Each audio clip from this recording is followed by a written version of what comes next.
Alright, so today I'm going to teach you how to make this normal YouTube thumbnail into this.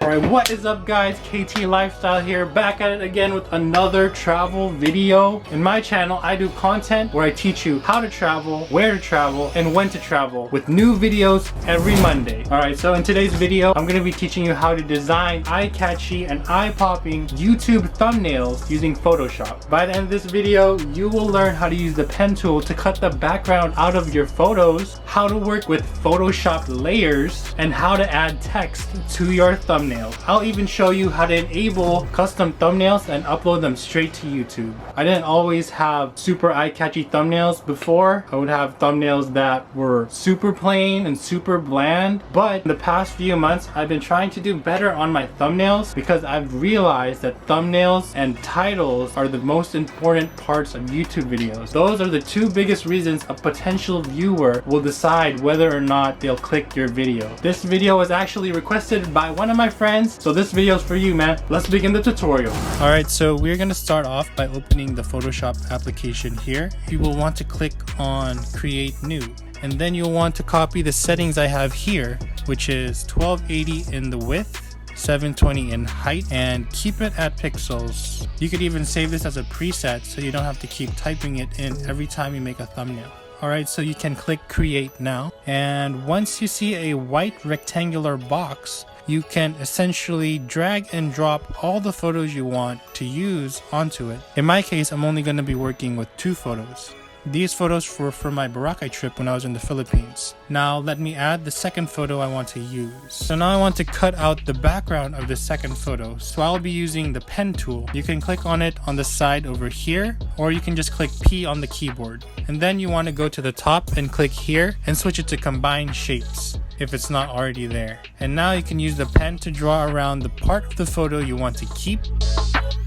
Okay, so I want to keep both the boat and my uncle, so I'm going to draw a line connecting the boat to his feet. Don't worry about the line for now, we can take it off in the next step.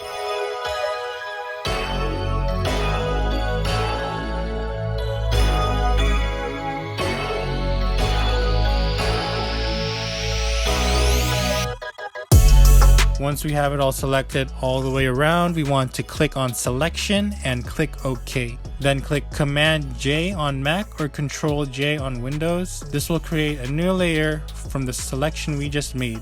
You then want to click on the I button on the original photo to get rid of the background.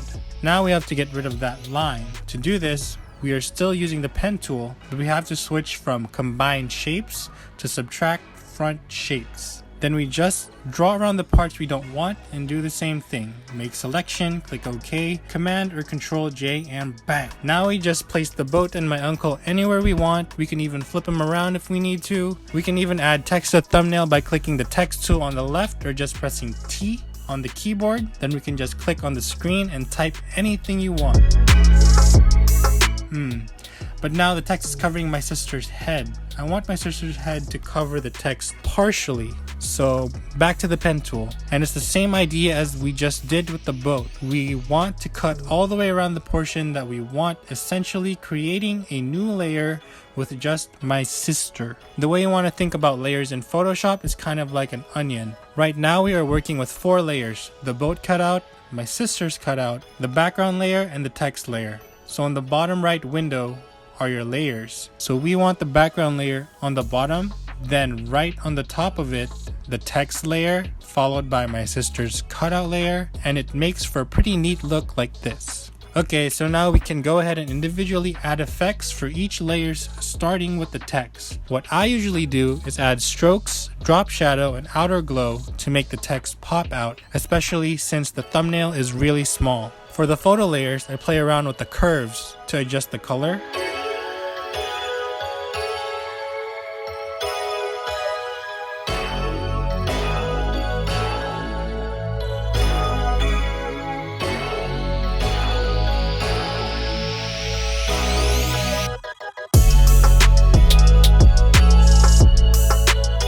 And once I'm done with the curves, I tend to either add a blur effect to my background like this, or sometimes I just make the background black and white. In this case, I think I'm just gonna keep it as is because it looks fine like that. Oh, and one more thing. I like to adjust the hue and saturation, and I tend to oversaturate the photo a little bit just so the color can pop more when it shows up on YouTube.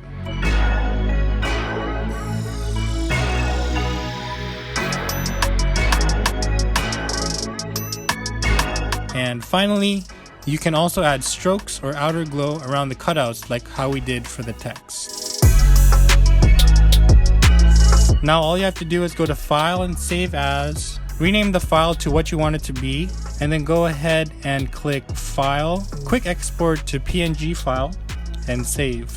Now in order to enable custom thumbnail for your YouTube account, you have to go to YouTube and click on YouTube Studio Beta. On the left hand side, there is the Other Features tab, which you want to click on. And then here where it says Custom Thumbnails, it's going to ask you to verify your account. I already verified my account, so I'm able to use custom thumbnails. But all you have to do is basically go to your email and then verify your account. And now for every video that you post from now on, you have the ability to make custom thumbnails and use them for your videos. Alright, so that's going to be it for this tutorial. I hope this video gives value to you if you are a YouTube creator that wants to create awesome thumbnails. I hope this helps my friend out. Wish you the best of luck in creating your future thumbnails for your future videos. If this video has helped you in any way, let everybody know in the comments below. Don't forget to subscribe to the channel if you like the content. Hit the notification bell. Don't forget to leave a like. Also, if you have any questions about the tutorial, don't hesitate to leave it down below. Don't forget, I post videos every week, but this is gonna wrap up this week's video, so I'll see you